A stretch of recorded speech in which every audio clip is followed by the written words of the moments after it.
Salut!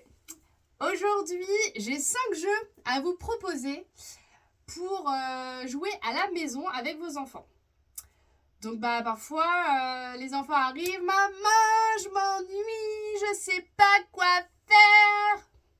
Tu sais pas quoi faire? Va jouer dehors.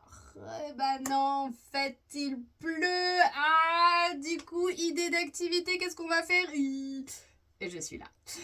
Alors, en numéro 1, ce que je peux vous proposer, les enfants adorent, c'est les chasses au trésor. Mais vous n'avez pas besoin d'organiser quelque chose de compliqué. Il suffit de les laisser faire. Vous proposez à votre enfant de cacher un trésor. Alors, un doudou, une pièce, un coffre, ce qu'il veut. Il va le cacher, vous fermez les yeux, vous ne regardez pas. Et ensuite, il va devoir faire une carte au trésor pour pouvoir retrouver ce trésor.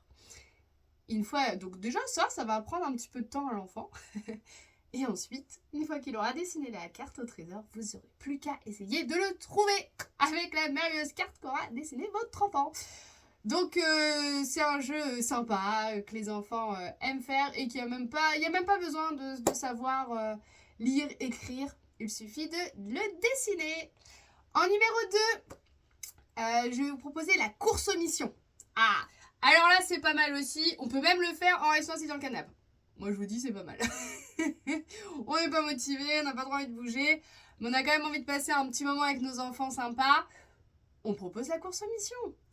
Alors, on s'installe dans son canapé, tranquillement, et on dit aux enfants, bon, vous êtes prêts?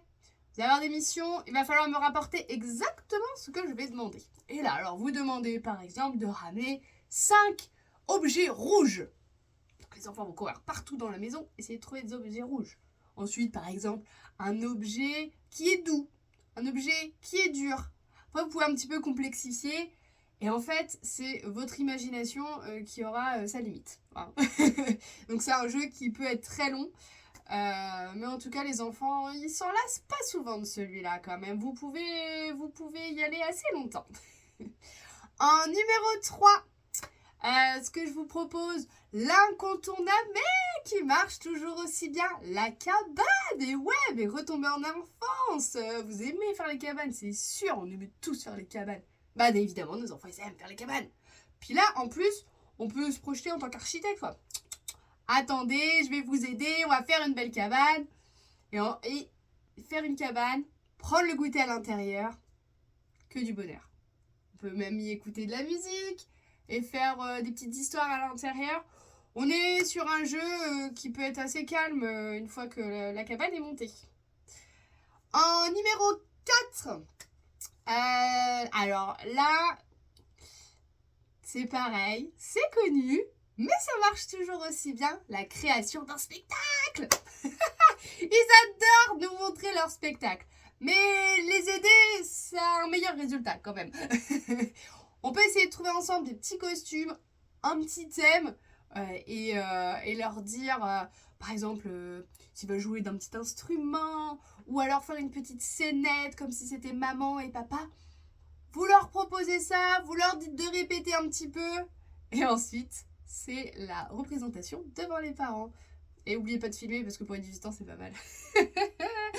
Non, c'est super sympa parce que vous pouvez préparer un petit peu au début, après les laisser faire les répétitions et ils seront super contents de vous montrer leur spectacle.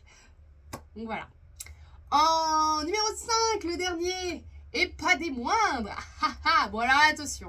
C'est des parents qui aiment les mots orangés. C'est pas pour ce jeu-là. Par contre, c'est l'éclate. Le parcours. Un super parcours dans toute la maison avec autorisation de monter sur le canapé. On peut monter sur le canapé, faire des roulades.